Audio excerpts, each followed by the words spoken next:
Alright, here's a 22 Murozond rise I did today. First off, we go through the talents as the usual. So I am running a very strange and odd build today. The only thing I wanted to try was Lunar Beam. I ended up changing a bunch of stuff just for fun. Main idea behind Lunar Beam is that it buffs the amount of absorption you get from our tier set because our tier set scales off of mastery and Lunar Beam gives 15% mastery.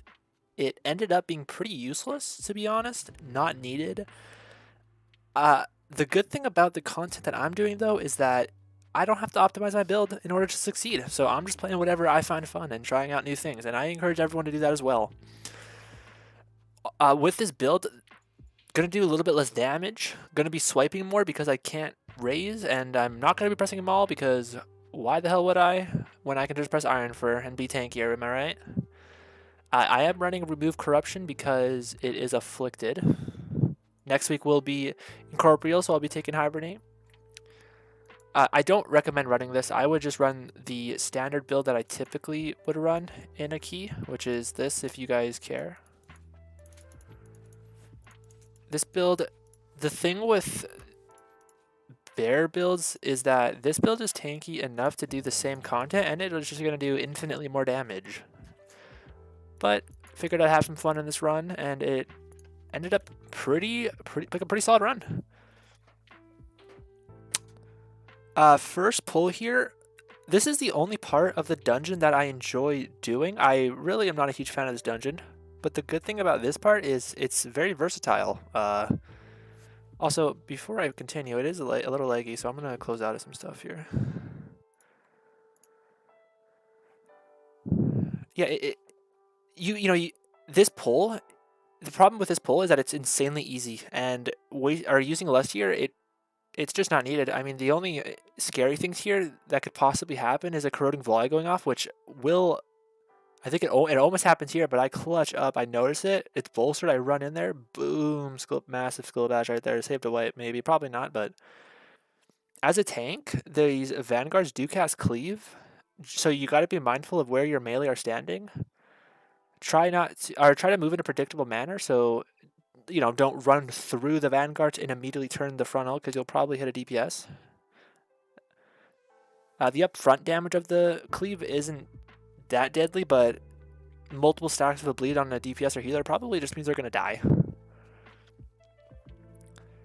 Bolstering here in this area can be pretty dangerous. If you bolster the maiden at all, especially on fortified, it could be pretty tough. I mean, it's almost bound to happen in this pull just because the maiden has so much more HP than everyone else. But our healer's doing a very good job at keeping us up. I think bolstering might be my second least favorite affix, simply because I love chain pulling, and bolstering, it prevents you so many times from chain pulling. Yeah, sure, if you're chaining something that's not that dangerous, it'll be fine, but I feel like as a tank in a pug, you can get roasted either way. Like, if you chain something and something bolsters, you can get flamed. If you are killing one mob and you don't chain, you can get flamed for killing one mob. You just can't win if you're a tank. So there's lots of stuff to interrupt here, or potentially interrupt. You have the Epoch Bull and you have the Volley. I know that it's tyrannical and it's only a 22, so I can pretty much tank infinite Epoch Bolts. So I try to save my interrupt for a corroding volley and just let the DPS and healer interrupt whatever they feel like they want to interrupt. See right there?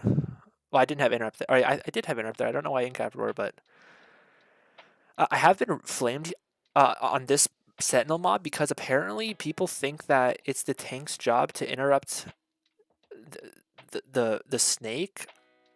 In my opinion, it's everyone's responsibility to interrupt the snake. If you have your interrupt, you send it on the snake. I don't really know why the tank has to do it. As a matter of fact, I actually think it's better if the DPS do it, because what if a DPS that was gonna interrupt the volley gets sucked in and they can't interrupt it, but I go to interrupt it, or the snake, right?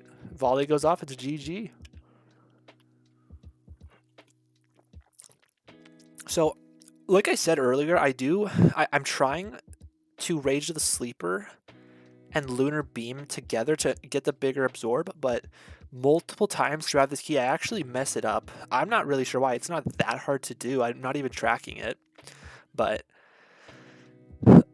if you're using Lunar Beam just to use Lunar Beam and you're just pressing it natty, and it could possibly be the worst 1-minute CD in the video game, because it does very low damage. Like, I guarantee you on this one mob, it probably does maybe 100k over 8 seconds, which is less than a non-tooth and claw maul on a 1-minute cooldown.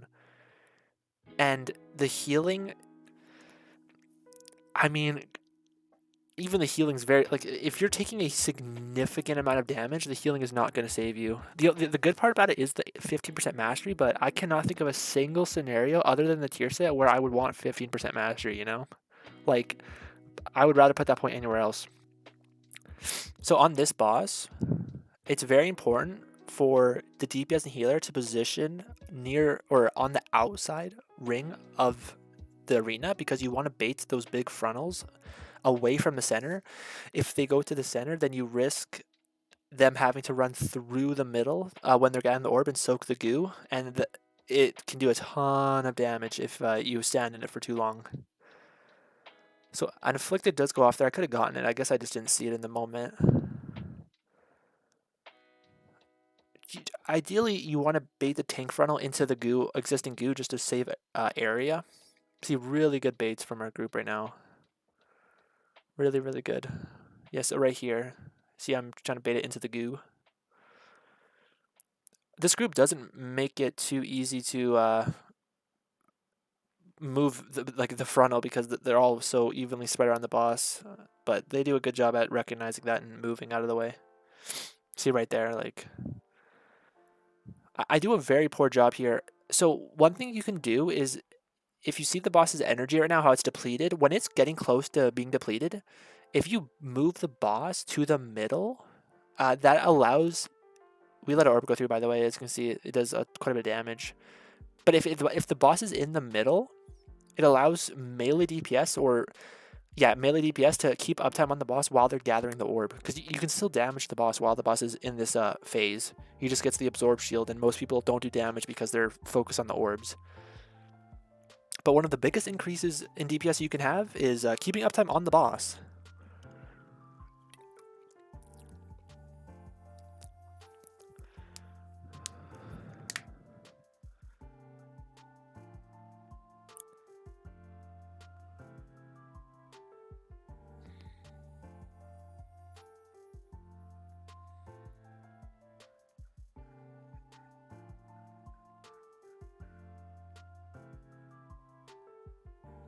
Yeah, as you can see here, I'm doing a pretty poor job at positioning the boss in the middle. Thankfully, it's only 22, so it's not huge. So yeah, one thing I try to do on this fight is I recognize that collecting the orbs is much more valuable on DPS because it gives haste. So I only try to get orbs if one's going to go in. If the DPS can get it before me, I let them have it, just because they're getting more overall value from it.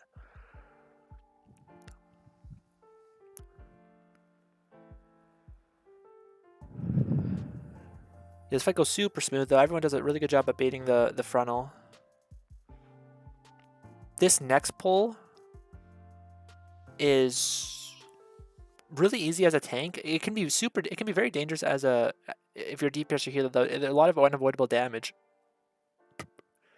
I pull these mobs down just so it's a little easier to dodge the 360 swirly thing this Marauder guy does. That interrupt just gives him an absorb shield, so try to kick it if you can. No frontal on this dragon that we have to worry about. I do send Incarn here. I didn't need it for survival, but I do want Incarn for the sand area, because that is some of the highest tank damage trash in any dungeon. So if I send it here and we have to go through the gauntlet, 2 dragons, it should be up for that. Although those two, to be fair though, those 2 dragons, one of them has a frontal that can hit very hard. So having Incarn there could be nice and could be mandatory in a higher key. So this gauntlet coming up here, I have a tip if you're struggling with it. It's to, obviously this first room is kind of hectic just because everyone's running and they're firing in all different directions, but as you'll see right here, I bait to the right and then I go left. I bait right, go left. All of the projectiles went right. See right here, I do the same thing. Bait to the right, go left. And I just hold W. Just hold W. Easy clap. With enough practice, this part is pretty clockwork as long as you're doing the old bait and switch technique.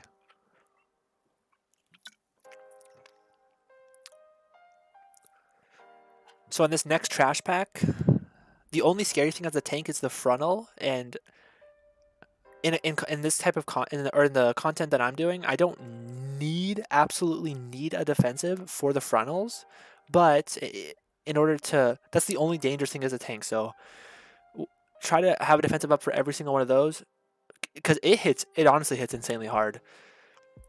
If I, even on maybe like a 24 fortified key, if I don't defensive it, I could potentially just get one shot. But I do have the T-Death trinket now, so we're chilling. Yeah, see right there? I believe that was just tier set and it did almost 50% of my health. It is fairly spread out though, so should have something up for everyone. Right here is kind of awkward because yeah, see right here? Barkston's super close. I knew I wasn't going to get it in time though, so I just sent my survival instincts there.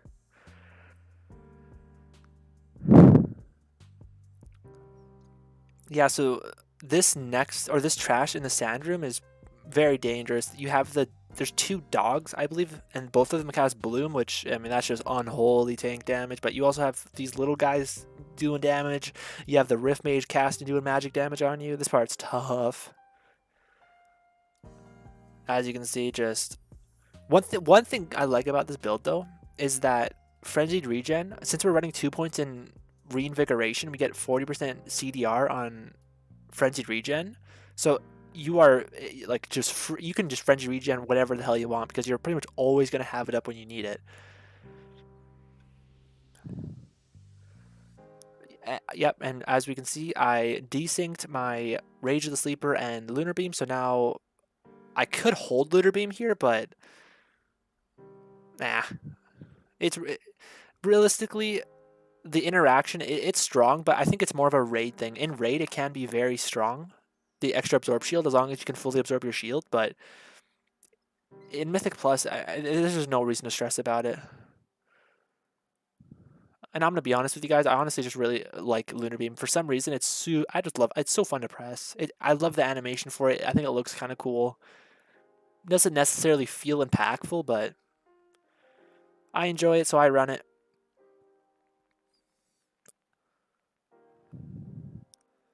So in this area, I only need the left portal open because I'm going to go to Battlefield here first because I want Lust for it. I believe that's harder boss than Marchi in my opinion. So I don't even think we need to clear this sand. I haven't even fully understood this whole sand thing. That's why I don't clear the middle because I know we're not going to have to go to it. Once we go to this left portal, we're never coming back here. I have Incarn here, so since I have Incarn here, I feel super safe, so I'm going to pull both of the mages.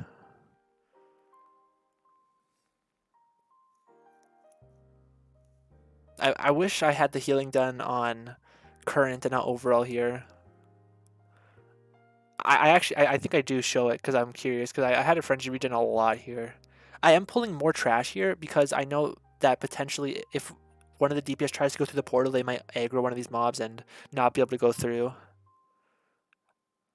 See, that mob in front of us here, I'm sweating a little bit. I'm like, please don't pull it.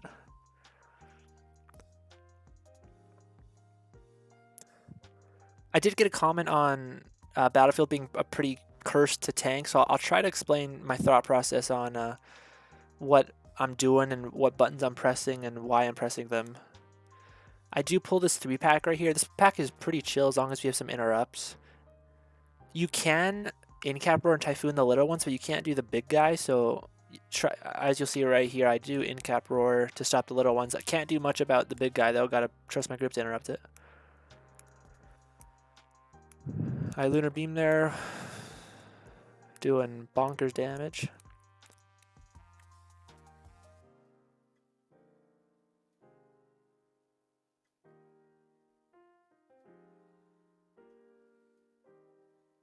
This next mob coming up, there's a couple. There's actually some tech you can do to mitigate one of its mechanics. For the bomb barrage he does, where he summons the bombs, you can just Ursul's Vortex those and that AoE them down. But I want you guys to pay attention right here. I believe it goes on the healer. I don't even know what the mechanic's called, to be honest. Yeah, Volatile Mortar. If you hold back step or S, as you can see, it completely mitigates the mechanic. You don't have to do any crazy dodging or whatever. As long as you're backpedaling, completely avoid that mechanic. We can see it again here on the rogue. The only downside about this is it makes you look like you're bad at the game. Like, I remember the first time I did this in a pug, I was kind of self-conscious. I'm like, dude, do these guys think I'm bad at the game? But it's just an easy way to deal with that mechanic without having to do any crazy movement. So we don't have Ursul's Vortex here, but our group does a very good job at killing these very fast. We get Tar Trap there, so that's good.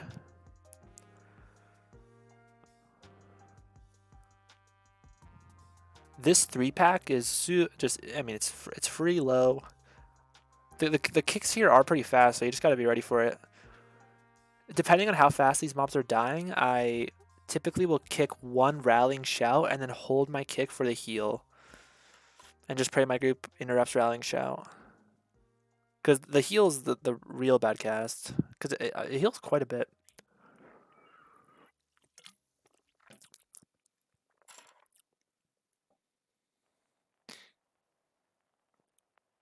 I guess I'll start talking about the next boss. So the big thing is you want to try to position him. You see like there's like the middle and then there's like the ring around the outside. I try to tank him on like the right where I'm standing pretty much. I try to give my group enough room to where they have enough room like to maneuver on the outside, but it's still not going to hit any ads in the middle. Yeah, as you can see, really good bait right there. No stacks. Really good bait right there. No stacks. This one's a little sus, but still no stacks here. Yeah, see, that was literally perfect. Same thing with Bladestorm. You don't want to drag it through the middle. You want to just hug the outside so it doesn't the boss doesn't get any stacks. Every stack is more damage on the boss. No, I mean, this is literally going perfect. This is perfect right now. Is that what a build is? Does that decapitate? Is that what it's called? Decimate? I'm not even sure. It applies a pretty big heal or healing reduction on the tank. I think it's 75%. That's can be really bad. I mean, if the Warlock cast Immolate on you and the guys are meleeing you, you're taking 7%, 75% of healing. That could be. I mean, you could just die. So I try to defensive every single decimate if you can. Obviously, you know, if you have a healing absorption on you or a healing reduction, you can't heal as much, so you want to try to mitigate as much damage as possible. So try to, you know, Iron Fur a little bit more there, so you're mitigating more melee damages. Yeah, see right here, Decimate plus Immolate, but I have Bark Skin, I SI there, just to be safe. And this fight, it's the same thing every time. Keep the boss here, bait the shockwaves out, interrupt the Warlocks when you can. The throwers cast, yeah, right there, Serrated Arrow. That applies a bleed to somebody. We do have a Holy Paladin that can bop them, but you can also just in-cap roar them to stop it. It is a pretty fast cast, though, so it's kind of, you gotta kind of be ready for it. I see Decimate's on me, but I'm an Incarn, so I'm fine. Double Warlock here. When they cast Immolate, it puts a dot on the tank, but it can be dispelled, so it's not that big. It's fine. Right here, I have it. It doesn't really do that much damage.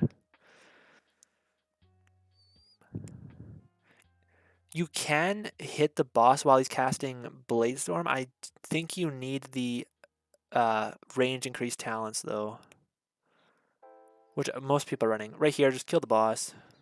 See right there, like, you can't drop... Or this boss can be kind of hard. I do drop pretty low. We don't need these packs here for the count, so we just Shroud here and run through.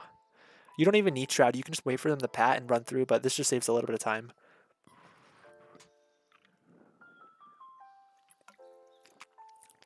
Let's just skip ahead. This is some boring RP type beat. Okay.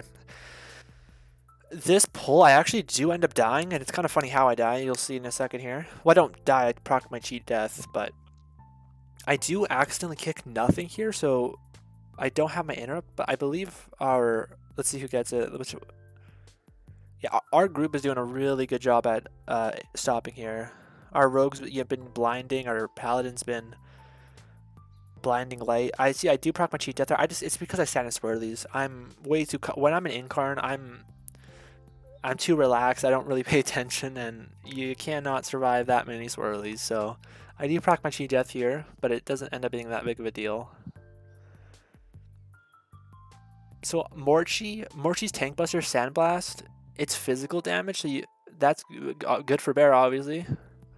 But I try to be really consistent where I'm pointing the frontal. I always try to point it to the outside of the room just so people know not to be there. Like if they're in the middle of the room, they should never worry about being hit by a frontal.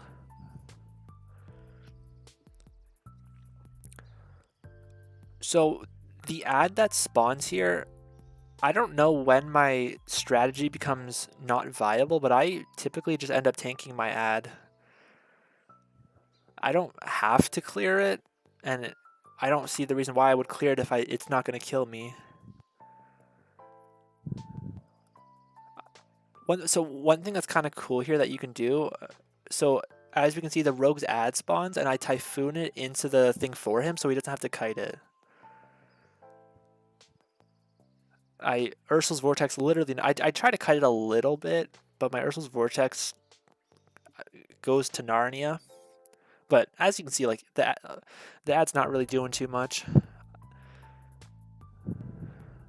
The higher I go in key level, the less likely I'll be able to tank it for long periods of time. But I have Incarn, so shouldn't be that big of an issue. Using those free frenzied regions when I have to. I see some people casting Frenzied Regen in Incarn like as a normal rotation button. Yeah, don't do that. If you don't need the healing, don't press it. I mean, it's on the GCD. Why would you use a GCD that doesn't do damage if you don't need the healing?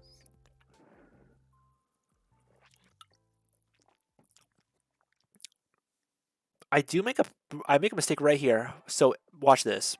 4 stacks of the dot, and in my head, I'm like, you know what? Let's extend it to 5 stacks. I should have not done that. I did not intend to do that. I did not mean to int the key like that, but my bad. I learned my lesson. No one dies though. Our healer's complete Giga Chad. Got really lucky with that. I don't have to move at all.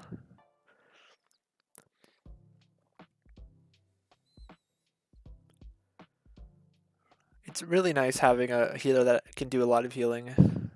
Takes a lot of stress off the key. Seeing, you know, when everyone's permanently low, it's very stressful. Same thing here. I'm just gonna hold still, tank my ad. It is what it is. So I do make a mistake here. In my right now I'm thinking, should I battle as this hunter? I get low here, so I'm like, we have 3, let's just send it just in case. They don't end up taking it, which ends up being the right move, but I should have recognized that. Like, I'm really fine. If I really needed to, I have Incarn up, I have SI. Our rogue died, but the fight's over. This is kind of interesting. So if the boss dies while she does this mechanic, you have to wait until the channel's over.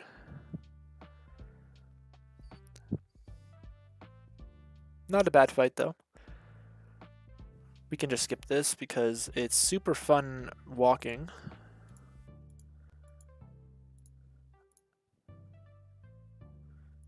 Perfect. So this pull, make sure to interrupt their marauders, and there is a frontal on the dragon, so try to point that away from the group. It does hit very hard, so just make sure you have a defensive up for that.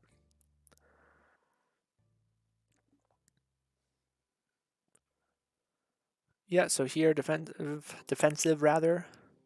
So in Incarn plus Thorn or plus Tear Set, that did about 50% of my health. So you can imagine if you took that unmitigated, it can hit pretty hard.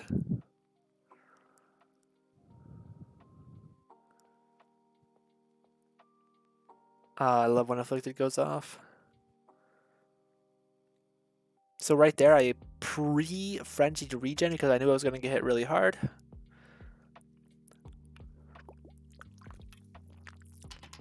So this next boss is arguably has the highest tank damage in the game in the current season.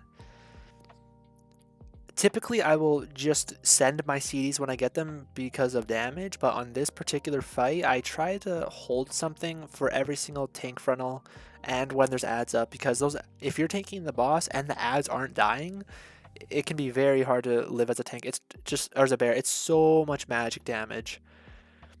But I do have those 2 frenzied regens on a short CD, so I'm going to use them liberally. I do have Incarn coming up soon, so... and cheat death, so should be fine. So yeah, usually I'll Bark Skin and Rage and Sleeper right off the bat, but I like to hold my Bark Skin just for a little bit until the frontal, just so I can guarantee I have something mitigating that frontal. Hits it super hard.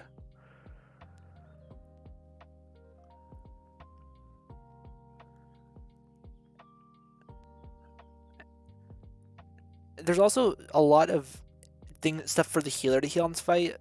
So if you, as a tank, if you're taking a lot of damage, it can be very stressful on the healer to try to keep you up and the group at the same time. So trying my best to keep myself up as much as possible so the healer can have an easier time. Group's doing a really good job at killing the ads though. They're dying pretty quick. So this one you gotta, or no, not this one. The next set of ads, the boss does a frontal right after it, so you just gotta be careful not to quickly turn the boss and face the frontal at everyone and kill them all. I have done that. Yeah, I mean, if you're an Incarn, you're unkillable.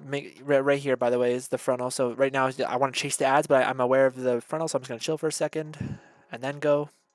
The Warlock actually gets hit by the frontal there. That's pretty crazy and dies because of it. But so as a tank, you need to make sure you have aggro on both of these mobs because they cast on whoever they're targeting, and as you can see, if they're doing that much damage to me, you can probably picture how much damage they do to a DPS.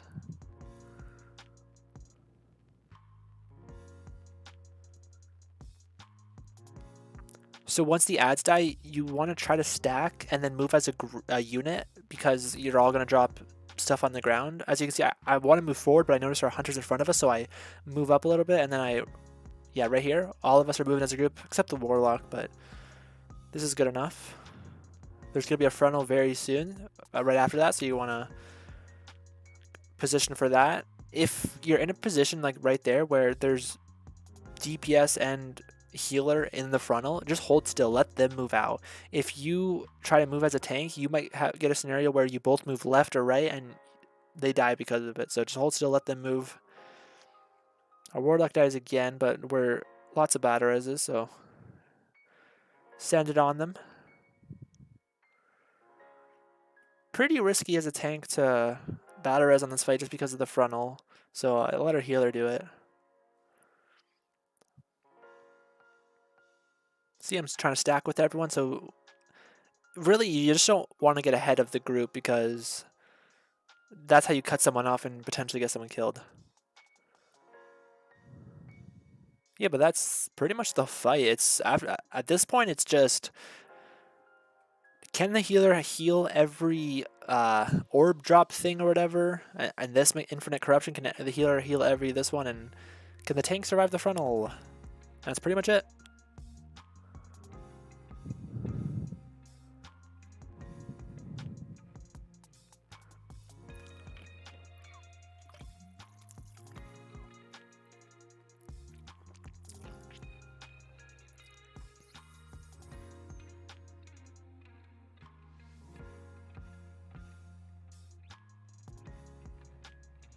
That's all I have for today, though. Thank you guys for watching.